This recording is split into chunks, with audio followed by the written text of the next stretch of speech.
Hey guys, it's Ryan from The Dad Show. Before we get into today's episode, I'd like to take a minute to thank our sponsor.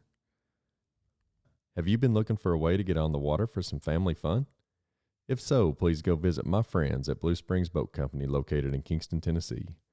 Family owned and operated since 1988, Blue Springs Boat Company is the largest authorized Bennington and Regal dealership serving the East Tennessee area. They offer new and used boats, have a full parts department, and a certified service department on hand to help you with all your boating needs. They're proud to be your family's boat dealer. Let Blue Springs Boat Company help you find the right boat for you and your family. Visit them online at www.bluespringsboats.com or call 865-376-1472. Now, let's get to the podcast.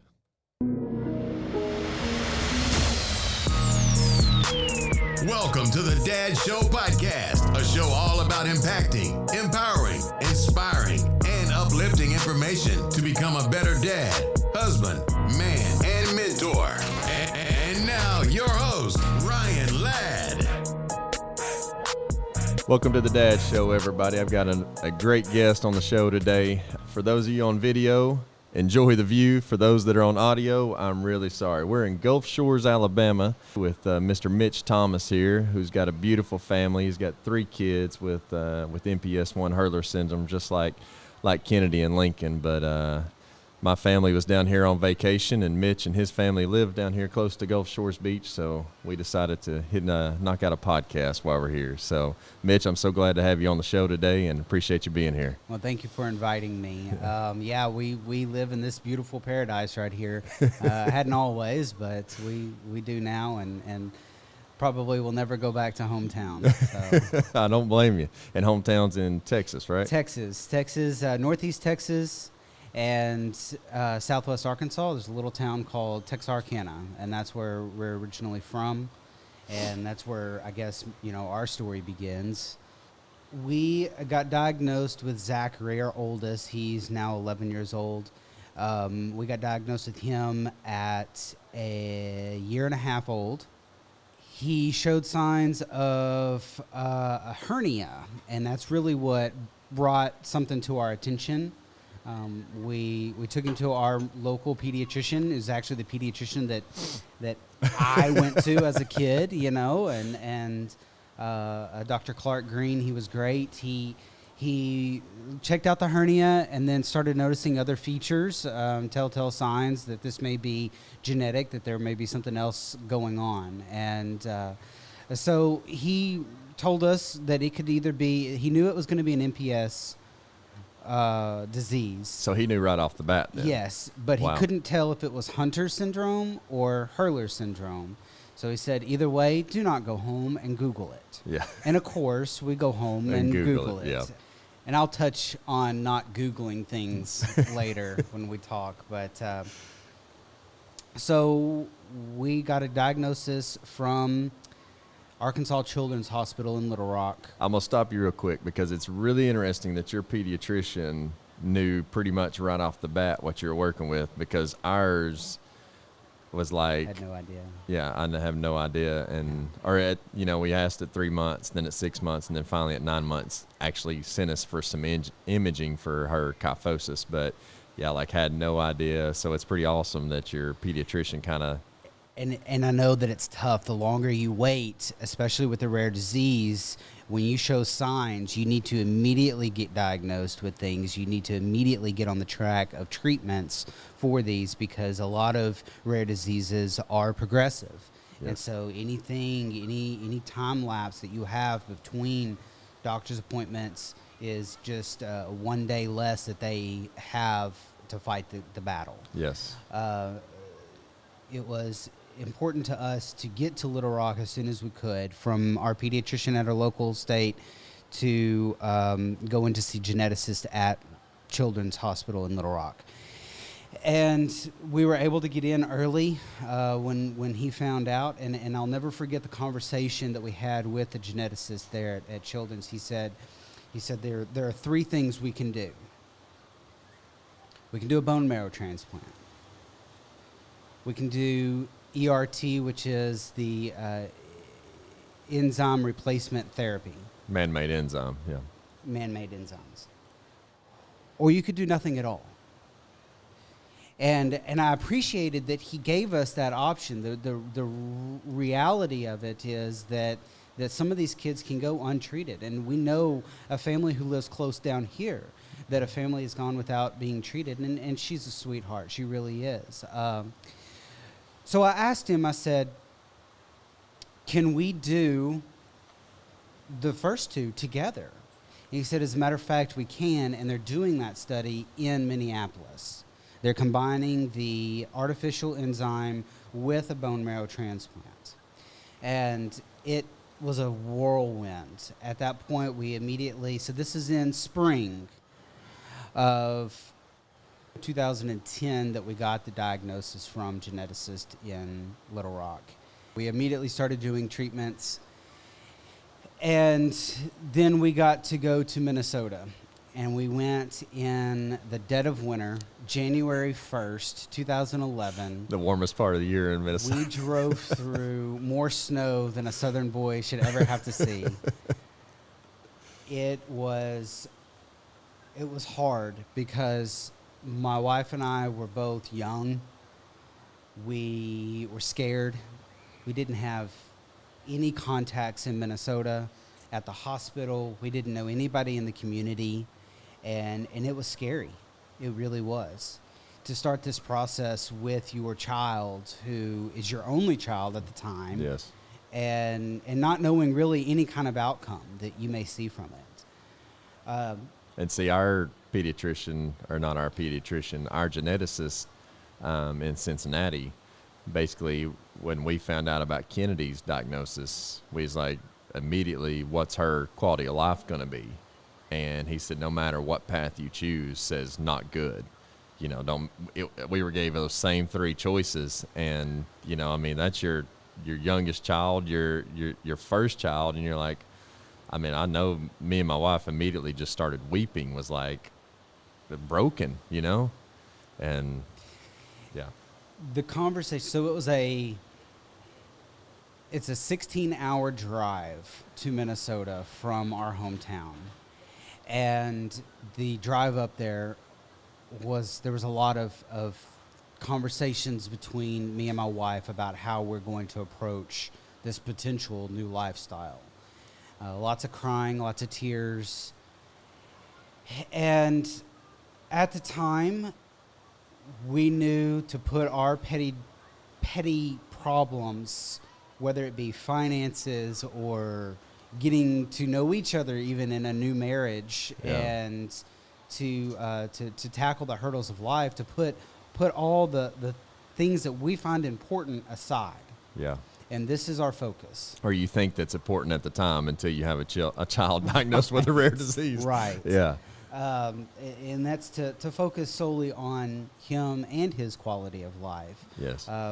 Regardless of how you're going to have to bend and mold to fit that, because you have to understand that it's their life too. Whether they remember things at that age or not, they're going to feel the love that you surround them with. Yes.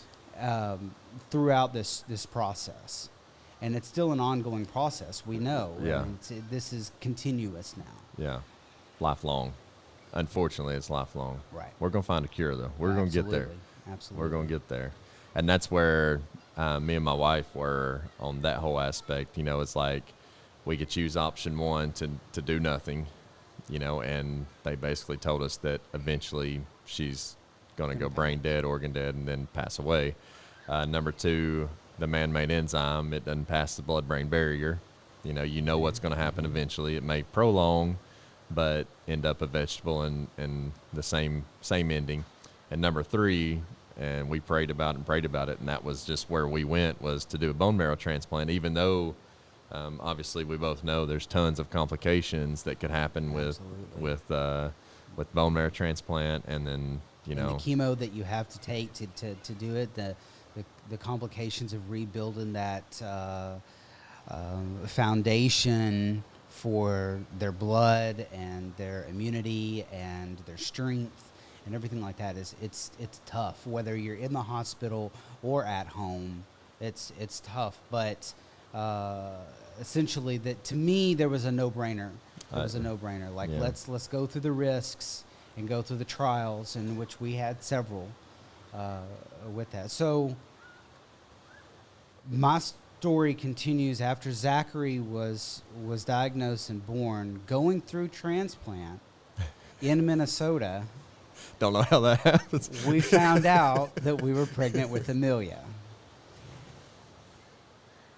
And during Zach's transplant, it was tough call for me as a dad to know when to break away. When do I have to leave my wife and child alone in a city that they're not familiar with, in a state that is hours away from home, and have to go back to work? Because, she had to quit her job to take care of him, and there would have been no income at that point. So you have to take that stand, and luckily my employer is a close friend of mine too, and he understood, and he was with us through the whole trials, and was very lenient on how much I can go up there and back. I was very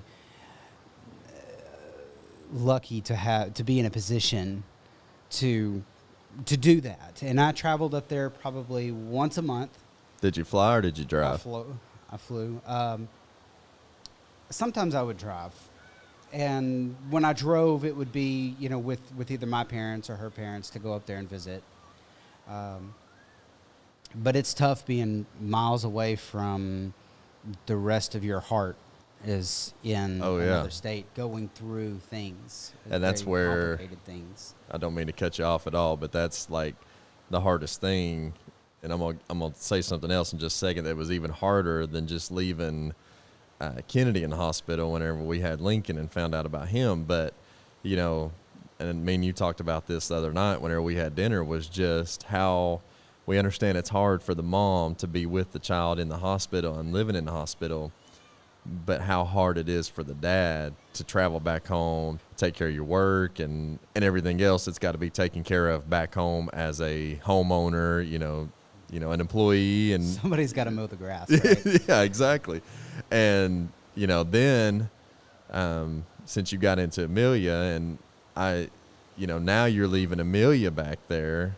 And for me, I'm not too sure how it was for you, but, Lincoln obviously had to stay in the hospital with Allie during his transplant, and then Kennedy would travel back and forth with me, breaking our family up and feeling like, we're taking it away. And, oh, man, I think, I'm not too sure which was rougher on my part, because just having the one child and leaving her and my wife in Cincinnati, or leaving with my daughter and leaving my son and my wife in Cincinnati. I'm not too sure. None of it's fun. No. Let's put it that way. Yeah, exactly. All of it's hard decisions. And so when we found out we were pregnant with Amelia, we went ahead and did some prenatal testing and found out that she too carried the disease.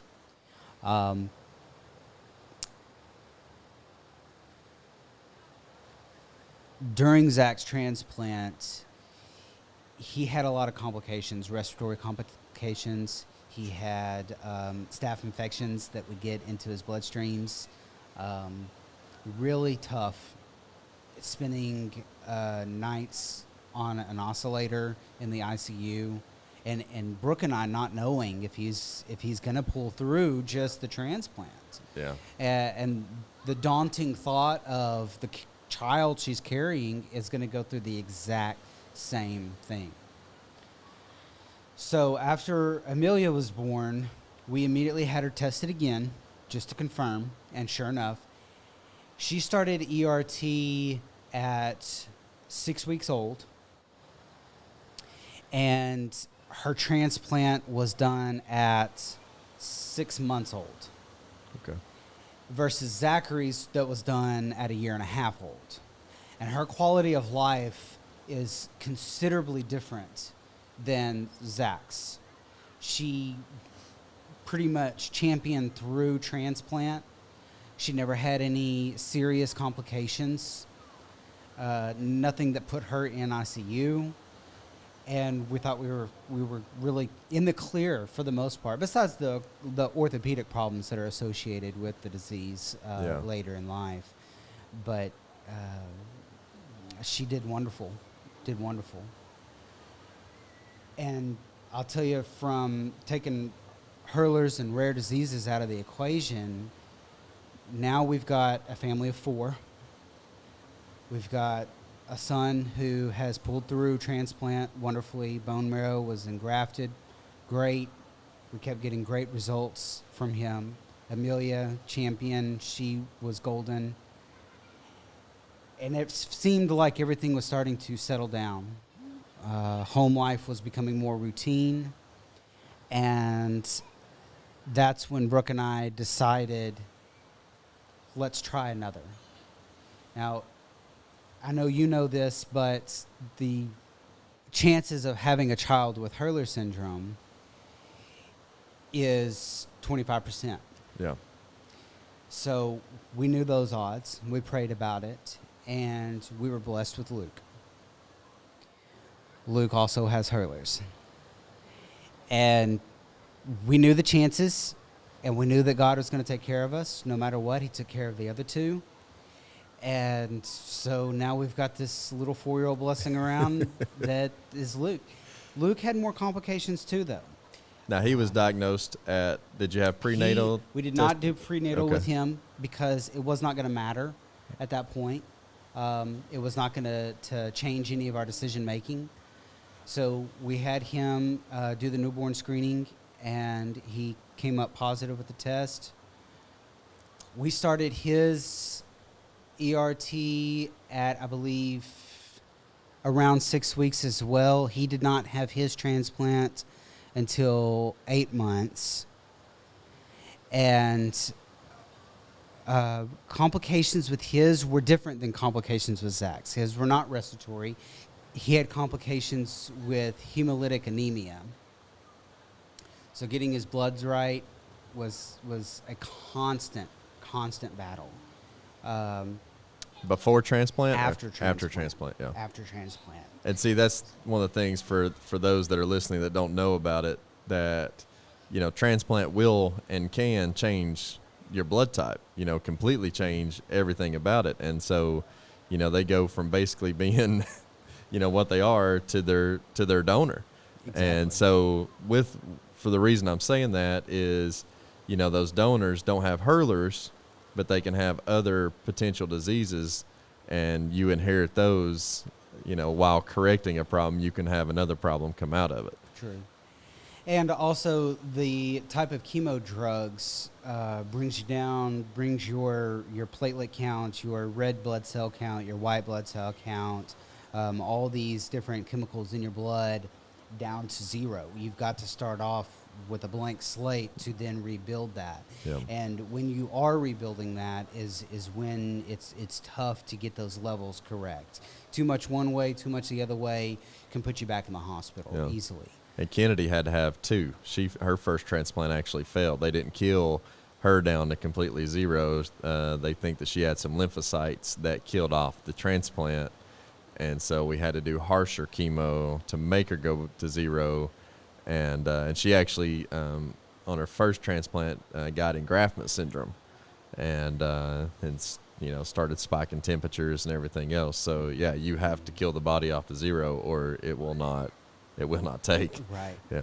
Right. And even if you do kill it off at 0, sometimes it just does not graft well. Yeah. With Zachary and Amelia, for the most part, their chemo regimen was about the same. Luke's was different. Luke's was lighter, and we think that because of his hemolytic anemia, that it was due to not having such a harsh chemo treatment. See, that's Kennedy. They knew the same doctor that done Kennedy's transplant, done Lincoln's, and so her having the lymphocytes still there and taking the harsher chemo, they went ahead and went with the harsher chemo for Lincoln to kill that off. So I'm really surprised to see that they went with a lighter type treatment for Luke. So the So- University of Minnesota is a hub for hurlers. I know that there's several hubs in the country. Some of the leading researchers are in Minnesota, and they come up with different protocols, throughout, and just really judge based on a larger spectrum than just inside the sibling family. Yes. So when it was time for Luke to have his transplant, this was the regimen that they had decided was the right one for other kids.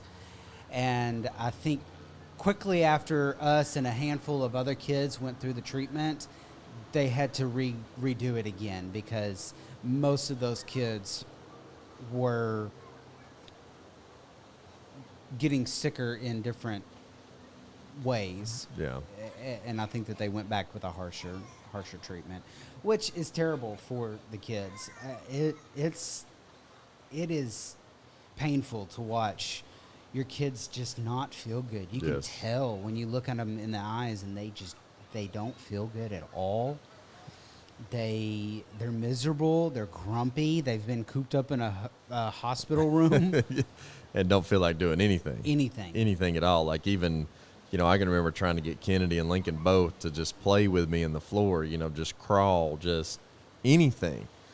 And they don't. I mean, everybody basically knows what a cancer patient looks like with, when you lose your hair and your eyebrows, and I don't mean this in a bad way, but you just look sick. You know what I mean? Like Right. you just, and so that's the same exact way that our kids look. They just, you look, It looks miserable. looks miserable. I don't know if your kids had this, but some of them, they tend to kind of puff up whenever they're going through one portion of the chemo drugs and the drugs that they're on, which is a plethora of drugs itself.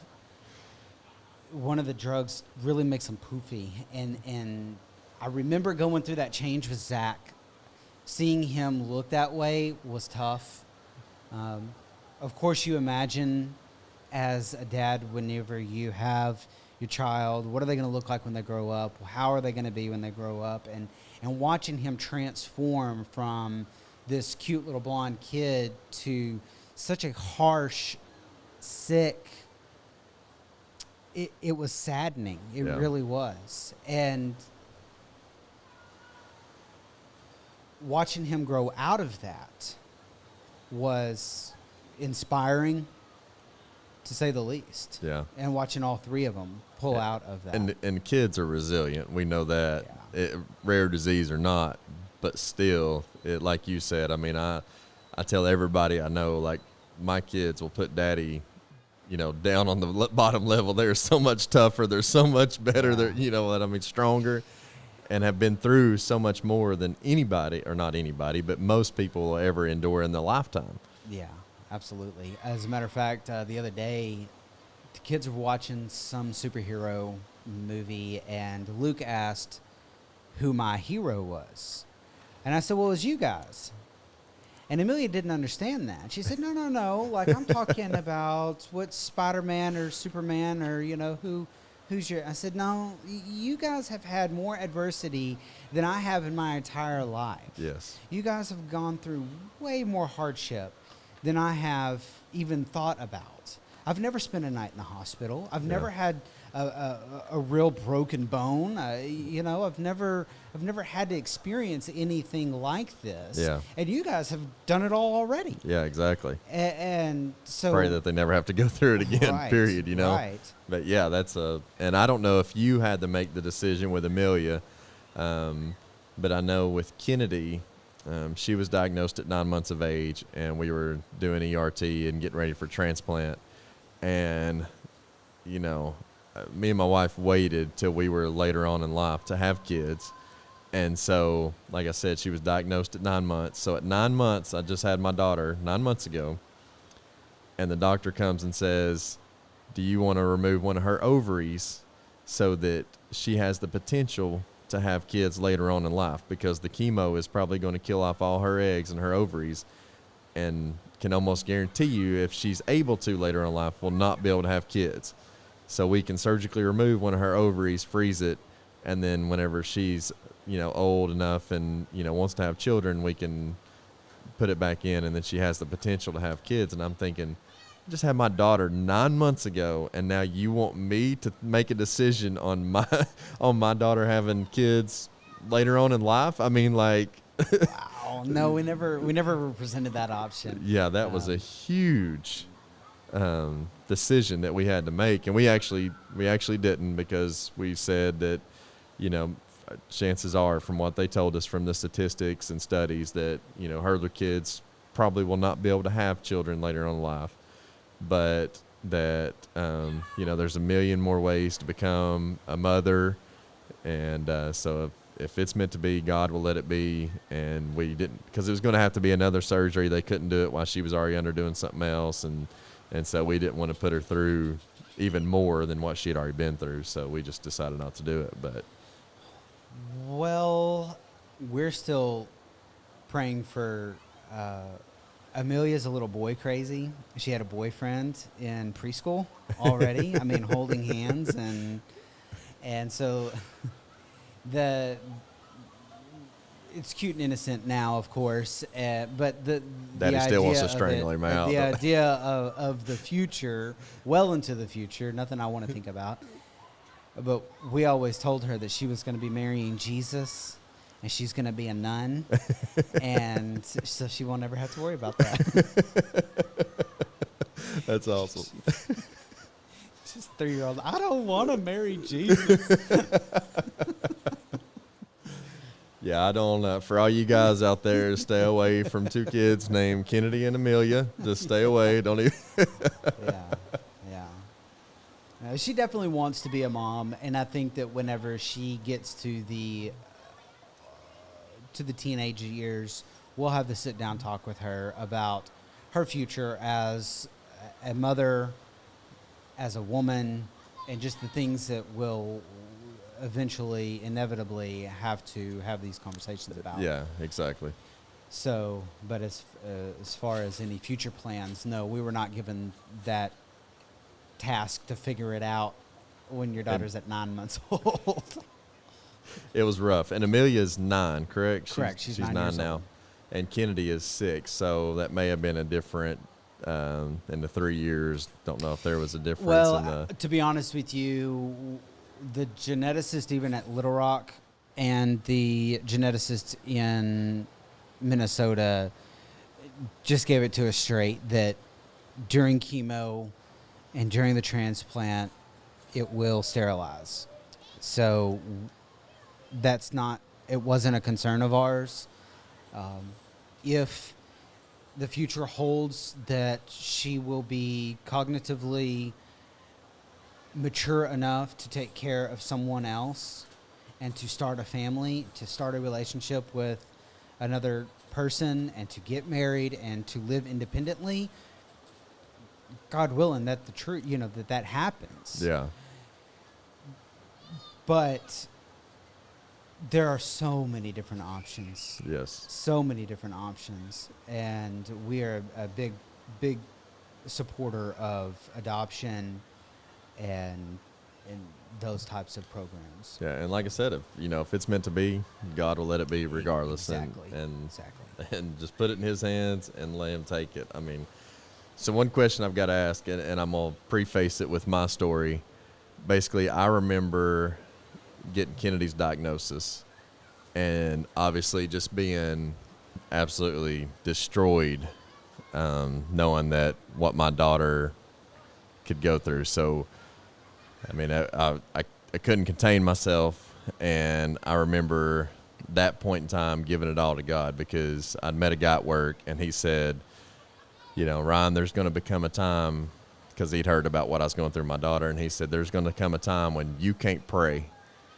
You can't, you're just going to be weeping so hard that you're not going to be able to pray. You're not going to be able to say anything. You're not going to be able to do anything.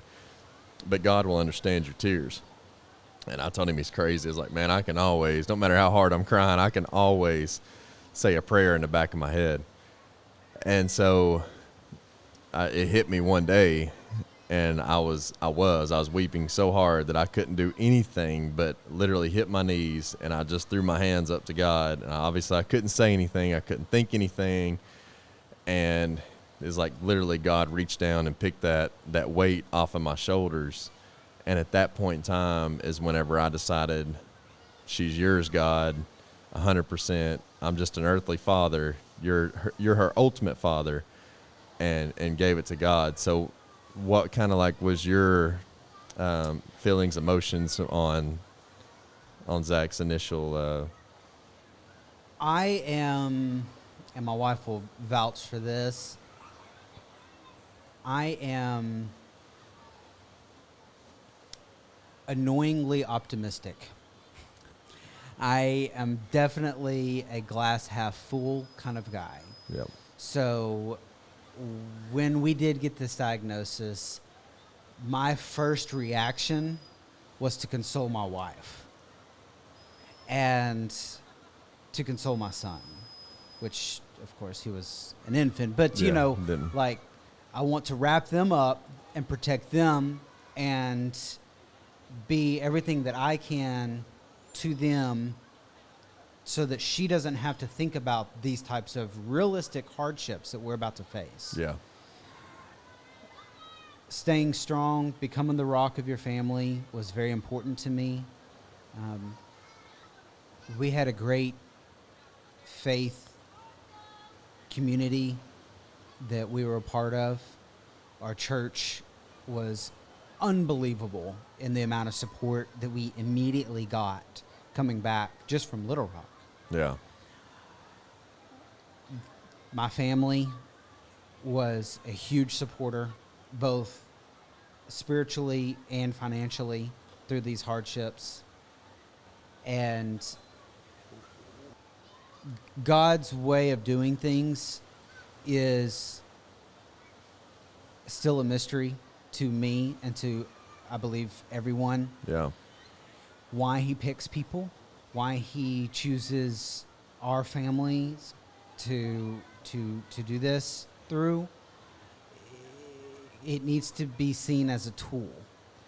And you have a responsibility to receive the cards that are handed to you and to play them to your advantage. Mm-hmm. And to the advantage of others, because this isn't an individual game now. This is a family game. Yeah. And going to Minnesota, meeting these people, meeting other families like yours, your family keeps getting bigger and bigger. And that's just the more tools you have to play to your advantage. So optimistic, to be honest with you, was my first go-to. I have to have faith in doctors. They make mistakes, just They're like humans. any other humans. Yeah. But they went to school to do this, and I have to trust that they are making the best sound decisions for my child at that time. I have to put my faith in the nursing staff. I have to put my faith in the people that house us at Ronald McDonald House. Yeah. That the communities that they're building in their house are helpful. I'll say this to any new dads that may get diagnosed with any rare disease or any complications medically with your kids, is to reach out, blindly reach out to other communities through social media and introduce yourself. Hey, I've got a newborn son with this disease. Hey, my child is 15 years old and we just got diagnosed with a cancer or a illness that we didn't expect. The amount of help that you get from just people who may be related to the disease or may not be related to the disease is unbelievable. And you can really find some peace and quality of life through them. And that's one thing that I can say, from our families, just meeting in D.C. last February and, talking to a few others, the help is there. And especially, women talk all the time. But men, we try to be strong. We try to, kind of hide of our emotions. And, being a father going through this is no harder or no easier than being a mother going through this. No. And, I can remember times in Cincinnati saying, hey, sweetheart, I've got to go take care of the laundry. I've got to go, got to go take care of something back at the apartment, whatever, to get out so that she wouldn't see me being weak. And what I say weak, just crying and getting my emotions out. Then whenever I'm strong enough, coming back and being, like you just said a few minutes ago, being that rock for the family and that they can lean on, they can hold on, and they know that you're going to be the stronghold. And so, yes, 100% reach out to other dads, because it's okay to cry. It's okay to talk. Absolutely. It is okay to 100% to reach out and get help. Absolutely. So what about you and your wife? You've been through 3 transplants now. 3 transplants. Over several years, not to include all the visits and everything else in between.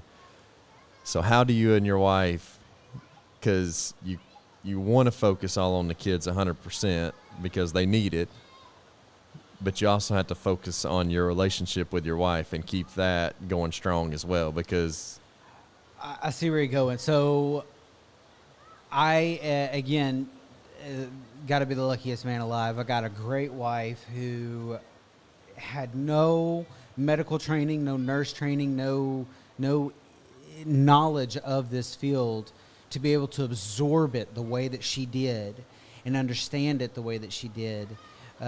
Was really a relief for me, because now I don't have to think about all the drug names and what processes in the medical fields we're at with whatever transplant we were going through. Yeah. She really had a handle on it. And due to that, I could focus more on being a husband to her while she dealt with these things. Relationship-wise, it only strengthened us. Absolutely strengthened us. To be very honest with you, we, and not all newlywed couples do this, but we hit the ground running very fast with our relationship and our marriage, and suddenly a kid, and now we've got a medically complicated kid. Yeah. So it was very, very fast. And needless to say, it did start to pull us apart. After the diagnosis, and like I said earlier, putting aside petty differences, problems that we may have with each other, we have to focus on the kid, Yeah. and that strengthened us. It absolutely did. That's the same way with me and my wife. We had a great relationship before. I wasn't the man that I needed to be before we had kids, and then, this was dropped on us, and like you said, it just strengthened our relationship and made it stronger. And Absolutely. that, not to say that I'm the perfect husband or I'm the perfect dad. Now, you grow every day, and that's the reason for this show, is to help us and other dads as well become better men, husbands, and fathers. And but yes, it strengthened our relationship and made us. I fail her every day for sure, but still, I'm just doing what I can, just trying to. Yeah. I try. We try. I heard a thing that I see a lot of friends and families that may have relationship problems that don't even have a medically complicated child to take care of, much less 2 or 3. Yeah. That are going through problems in a relationship, and they're like, well, I'm giving 100%, or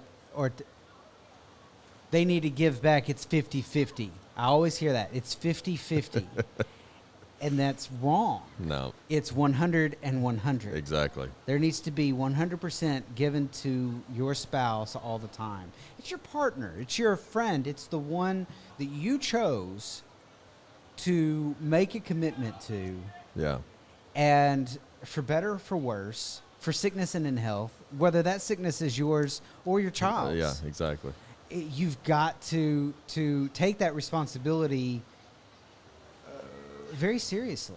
And do you think also that our outlook on a lot of stuff, that because of what we've been through with our kids, do you think, because me and my wife are the same way, 100%. So do you think that we kind of overlook a lot more of the smaller, petty stuff and just kind of push it to the side because we know there's a bigger goal and we've already been over larger hurdles than that, than what somebody in a normal, you know what I mean? I'll give you a story. So we had just moved down here, and it was a great move. It was a great job opportunity for me to take down here. So we moved into a bigger house. We started, finances were starting to come together, and things were starting to settle down. Yeah. Luke was out of Transplant. We had gotten really the all clear on him. So things were great. There was really nothing that we could have strife in we didn't have any strife, I mean, it was really a golden time. It still is, for that matter. But we had a fight. And we had a fight one night over what to watch on TV. I, being an action guy, was wanting an action movie. She, being a, romantic comedy or a period piece, she wanted something different. And so, fine, I'm going to go to my room and watch my show, and you'd stay in here and watch your show then, because you never let me pick. And it really got to us both. I mean, we were yelling at each other. And after we calmed down in our separate rooms, it dawned on me, and I came back in there laughing. I looked at her and I said, if this is what we have to fight about, just to fight, I think we got it all right. I think we're good. I think we're good. If this is what we're fighting about, is what to watch on Netflix tonight, we're okay. Yeah, exactly. We've made it. So, I'll let you watch your rom-com, and you can suffer through my action. It's film give and another take, night. not Yeah. 50-50. It's give and take. Happy sure. wife, happy life. That's absolutely true. I mean, we're at a point now that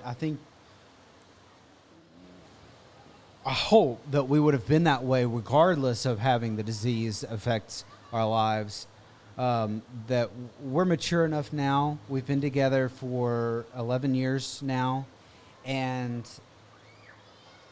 it's nice to be able to come home and just have your partner there. Yeah. Your best friend's there. Yeah, exactly. That's what and I you can consider talk- my wife as my best friend. You That's can talk to her about anything in the world, regardless if you think it's silly or and that's just, it's really important to find that kind of person. Like, if you feel like you've got a hang up somewhere, you've got to either hash it out or move on. Yeah.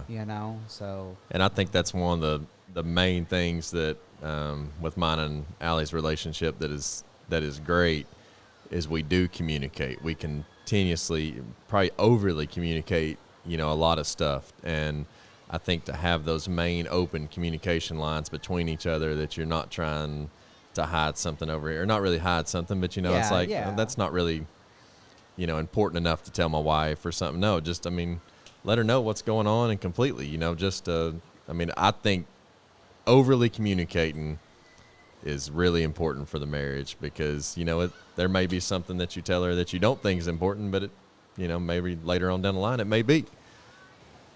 So I touched on communication. I think that's one of the biggest things in mine and my wife's relationship to continue to build, to make us stronger. Is there any advice that you would give to even just a newlywed, or even a husband that's got children, or anything of that nature that you've used to help build your relationship stronger with your wife? One of the things I've always asked God for is patience. He's definitely graced me with patience. Patient with your kids, patient with your wife, patient with your own life, where you're at in that life. If you're young, you've got plenty of years ahead of you. If you're starting out new with a new relationship, give it time, try to understand that person and let them fully understand you. Yeah. But patience is probably one of the key ingredients to my fatherhood. Patience is huge. And another thing that I try to tell myself and my wife that I thought about while you were saying patience is to think about, take your situation and think, is it truly like you're fighting over Netflix show, Right. or, or you're sitting in the hospital and your son or your daughter does have to have an IV and they have to get an extra medication or whatever the case may be. To take yourself out of that stressful situation and be like, try to look at it from the outside. How terrible is this? And how many people have it worse off than what I do right now? Because and that's one thing that me and my wife kind of live by. No matter how terrible this whole process has been, no matter how bad things have gotten, somebody always has it worse. And it comes back to being grateful that you're not going through something even worse. I know that sounds weird. No, but I completely agree. And to add to that, since you're talking and I'm thinking, when you do look at it from the outside, you take your relationship and the scenario you're in with your wife or with your children, you pull back and try to see who's on the sidelines with you, who's on your team. Not in a dispute type of way, but the situation that you've got, who can you rely on for some advice? Yeah. Whether it be your own parents or a close family friend or your brother or your church members or your pastors. If you can find those teammates for that particular situation, utilize them. Yeah. Utilize them, absolutely. Because I can say that me and you could probably call each other, and within a few words, because of what we've been through and what we continuously go through, like if just for example, you needed somebody to talk to and you're at the hospital and you're going through something, I guarantee you that you could call me, and within a few words, my heart is going to know exactly where you're at, and without going into depth on it, and that's the support group that I believe you're trying to talk about. As describe as. So,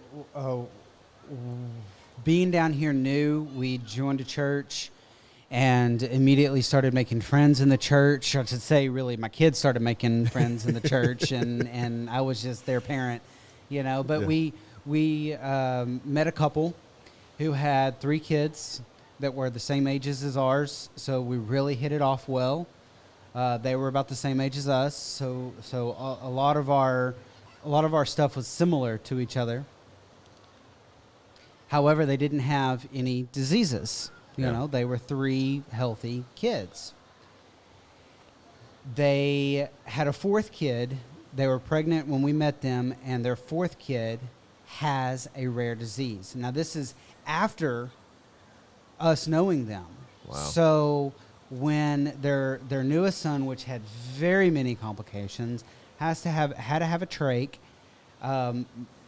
is diagnosed with something very serious, and I mean they almost lost him several times. Wow. And we know that pain and we know that feeling. They called us, and what do we do? What? How can you? He would call me, asking me, how am I dealing with this situation? How did you deal with this situation? Yeah. And I did the best I could. I told him straight honestly of how I did it, with patience, with optimism, with support for the wife, so that she can then support The child. the situation. Yeah.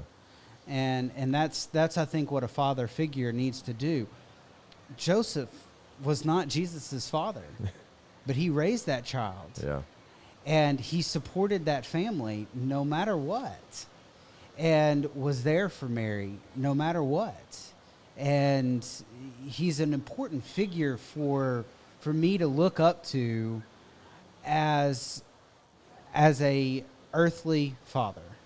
And so I agree 100%. And it's hard. It's very important to have that support group, that mentor, that role model, that father figure in your life to help you through all these battles, these storms, this everything, because the devil is going to try to sneak in and steal your thunder. But I promise, if you just continue on trucking, God will turn that storm into a huge blessing. 100%. Absolutely. So I see some logos on your shirt and on your cup, Small.But.Brave. So could you tell our audience just a little bit about that? Yeah, so Small.But.Brave.org is our blog. It showcases the journey that our family and our kids have been through. We're on Facebook, Small.But.Brave. We're on Instagram, Small.But.Brave, and Twitter at Small.But.Brave. Awesome. It's not a nonprofit organization. It's more of a branding tool to help families find us if they've got any concerns, any questions, whether it be related to our specific disease or any other rare disease at that. So it's Small But Brave, because An awesome logo. I love it. Love the purple. All three of ours are still growing little trees, and they're small, but they're very brave kids. And they have been a hoot. I love all three of them. They've just met them this week. We actually met Mich and his wife in Rare Disease Week in Washington, D.C. back in February, and hooked up with them. And just like the rest of the MPS family, we feel like we're family, as soon as you meet and you hit it off. And so when we came to Gulf Shores and found out that they lived down here, I knew that I wanted Mich to be on the show because of what you've been through. But I do, man, your family's awesome. All three kids are an inspiration for sure. And man, they're just they continue to inspire me as well. I got teary-eyed the other day watching Zack, our 11-year-old, in the kitchen cooking with his grandfather. And that was something I didn't think was ever going to be in his future, as simple as in the kitchen, holding conversations and cooking with his grandfather. But now he does. He loves to cook. He loves to read. He is a history buff. He's doing great in school. And a lot of those hurdles that we thought we were going to have to face have just been blown away, and that's by the grace of God. Amen, for sure. And that's I'm not too sure if it's true, but I feel like Lincoln and Kennedy are really smart as well. So there may be something to being Hurler and being kind of a genius. Yeah, right. There's sometimes. The kids will surprise me with their wittiness, their attention to the conversation. Zachary is something fun to watch with in a crowd. They're not shy. They will tell their story. They explain it well enough, and they're not, like I said, they're not shy to shake your hand and pin you down and let you hear about it. Or take you out on the dance floor and make you dance for sure. That's right. Yeah. Well, Mich, I want to thank you for being on the show and absolutely sharing your thank story. Thank you for letting me crash your condo and swim in your pool. And then just, enjoy this beautiful view. Golly, absolutely. What a sunset that is. So I want to thank you all for being. Please go follow Mich and his family at Small.But.Brave on all social media platforms. Also, I'd like that you would engage with The Dad Show on all social media platforms at The Dad Show Podcast, or on our website at www.thedadshowpodcast.com. And I would like that you would like, subscribe, and rate and review this podcast as well. It'll help out a ton, and we hope that we can continue to help you as well. So I want to thank you for being with us, for listening, and for watching. We hope that you have a blessed day, and we love everybody. Thank you. Thank you for listening to the Dad Show Podcast. Please like, review, and subscribe.